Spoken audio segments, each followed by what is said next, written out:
শামসুল, কি আয়োজনের মধ্য দিয়ে শুরু হলো পার্বত্য অঞ্চলের এই সামাজিক উৎসব? আজ ভোর থেকে রাঙ্গামাটির এই যে কাপ্তাই হ্রদ রয়েছে, কাপ্তাই হ্রদে ফুল ভাসিয়ে গঙ্গা দেবীর উদ্দেশ্যে তারা ফুল ভাসিয়েছে। ইউরোপ, এশিয়া, আমেরিকা যেখানে যাই, বিশ্বের 145টি দেশে আজ ফ্রুটো পাই। আপনাকে আমি যদি একটু দেখাতে চাই, ভোর থেকে এখানে বিভিন্ন সম্প্রদায়ের এখানে লোকজন সমাগম ঘটেছে।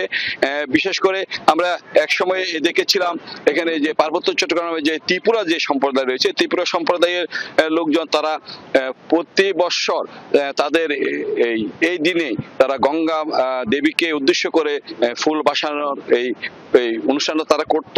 কিন্তু কয়েক বছর যাবত এখানে যে অন্যান্য যে সম্প্রদায়ের যে লোকজন রয়েছে, বিশেষ করে চাকমা, মারমা, ত্রিপুরা, তঞ্চঙ্গা, খিয়াং, লুসাই, সকল সম্প্রদায় এখন এই ফুল বাসানো উৎসবটা তারা পালন করে। আজকে আমরা ভোর থেকে দেখতে পেয়েছি যে রাঙ্গামাটি কাপ্তাই হ্রদে এখানে পাহাড়িদের মধ্যে চাকমা, মারমা, ত্রিপুরা, তঞ্চঙ্গা সকল সম্প্রদায়ের এখানে তাদের যে ঐতিহ্যবাহী পোশাক পরিধান করে তারা এখানে এসে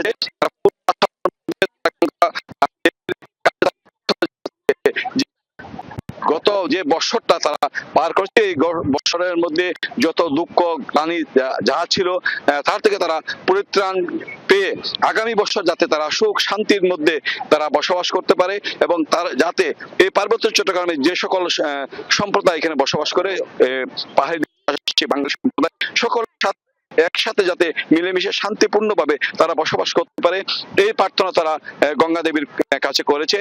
তাছাড়া আপনাকে জানি এই বৈশাখী উৎসবকে কেন্দ্র করে শুধু আজকে না, এই পুরো মাসটি জুড়ে এই রাঙ্গামাটি, খাগড়াছড়ি, বান্দরবানের 3 পার্বত্য জেলায় বিভিন্ন সম্প্রদায়ের লোকজন তারা এই বৈশাখী পালন করে বিভিন্ন ভিন্ন নাম দিয়ে।